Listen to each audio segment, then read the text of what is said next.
السلام عليكم. عاملين ايه يا حبايبي؟ النهارده هنعمل مع بعض صينيه المكرونه البشاميل دي من الالف للياء. تابعوني. مكونات صينيه المكرونه: عندي مشروم، عندي فراخ، عندي زعتر، عندي بتاع مكرونه طبعا اساسي، مرق الدجاج، فلفل اسود، ملح. هنبتدي مع بعض على طول. هاخد الطاسه احط فيها سمنه كده، وبعدين هحط عليها البصل. دي بصلايه كبيره، دي بصلايه كبيره. هنعمل ايه بقى؟ اول خطوه لينا هنعمل الخطوات الاساسيه. هحمر البصله، هبتدي اعمل البشاميل في نفس الوقت. المكرونه دي بشاميل بس بالفراخ، يعني مش زي بتاعه اللحمه المفرومه طبعا. دي بقى بالمشروم وباللحم بالفراخ المقطعه زي الشاورما كده. الفراخ بنجيبها ونقطعها زي الشاورما. على بال البصله لما تدبل شويه انا هبتدي اعمل معاكم البشاميل. البشاميل ده لبن ودقيق، حوالي 4 معالق دقيق حطاهم كده. هو ما بحمرش الدقيق يا جماعه، انا بعمله كده على الايه بارد على طول. حط كده بشاميل على طول. والبشاميل بتاع المكرونه دي ما بيبقاش تقيل، يعني ده ما بيبقاش تقيل. المكرونه دي بالفراخ والمشروم والزعتر، وبحط توم، يعني بيبقى بعد ما بتخلص بتبقى فيها طعم البيتزا شويه، يعني مكونات البيتزا بتبقى فيها شويه كده. هنا بحمر البصله اهو، بصله بحمرها كويس، يعني مش بحرقها طبعا، يعني بديها لون كده حلو. المكرونه دي تقدميها في شهر رمضان على السفره.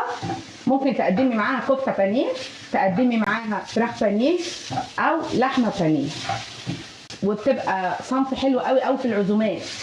يعني مثلا انا عندي اطفال ما بيحبوش الاكل العادي، الملوخيه والحاجات دي، فانا دايما لما بعزم حد في شهر رمضان ببقى اساسي ان انا احط طاجن مكرونه بالبشاميل وبالفراخ. الاطفال عندنا بيحبوا قوي قصه الايه الفراخ دي.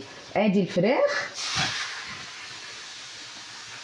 دي متقطعه، شايفين متقطعه ازاي؟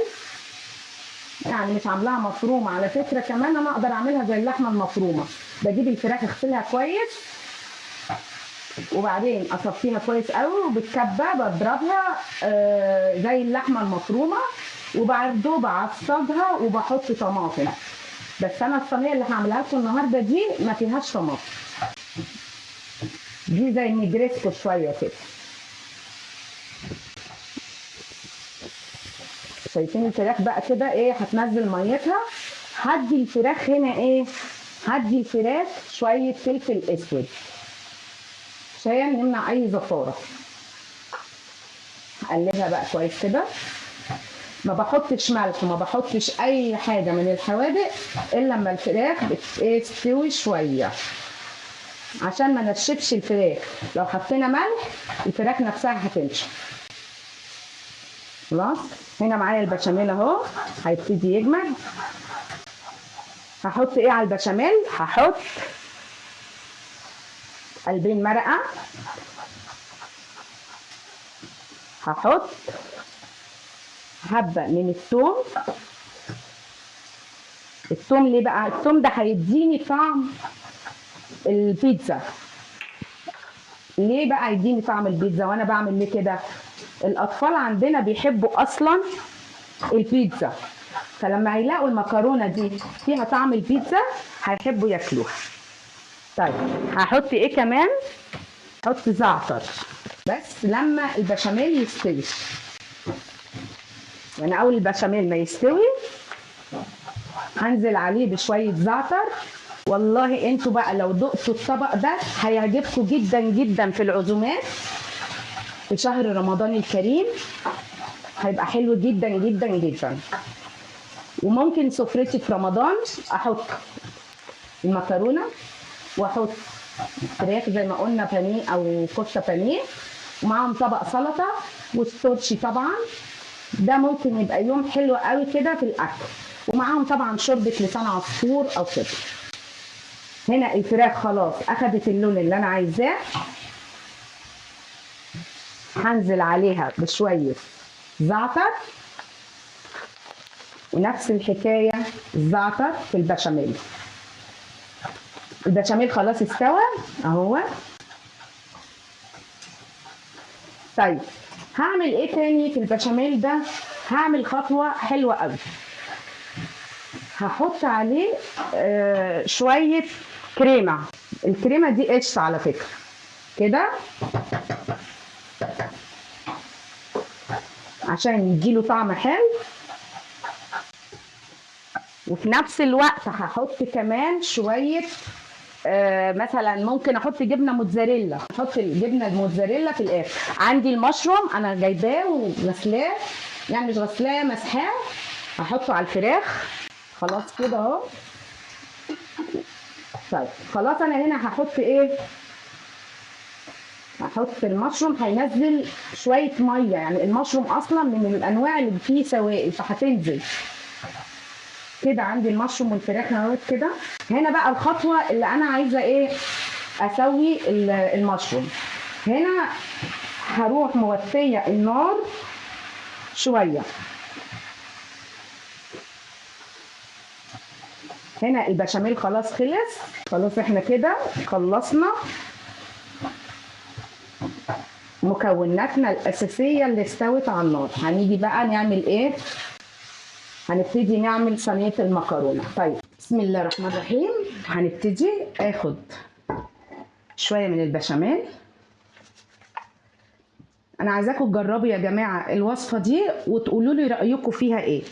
يعني يا ريت تقولوا لي رايكم، لان انا بصراحه بعملها وبتعجبني قوي وبتعجب ولادي. هحط بقى شويه من المكرونه كده. هاجي بقى اعمل ايه دلوقتي؟ هاخد طبقه من البشاميل برضو على المكرونه كده، هي كده اهو. وادي الفراخ بالمشروم هروح نازله بيها كده.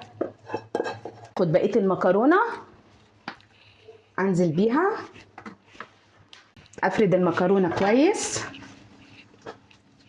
مكرونه افردها كويس كده. البشاميل بقى ابتدي احطه عليها كله كده اهو. هاخد البشاميل كله هحطه كده على المكرونه زي ما انتم شايفين. اغطي بيه المكرونه كلها. كل ما البشاميل يبقى كتير بيبقى المكرونه حلوه جدا.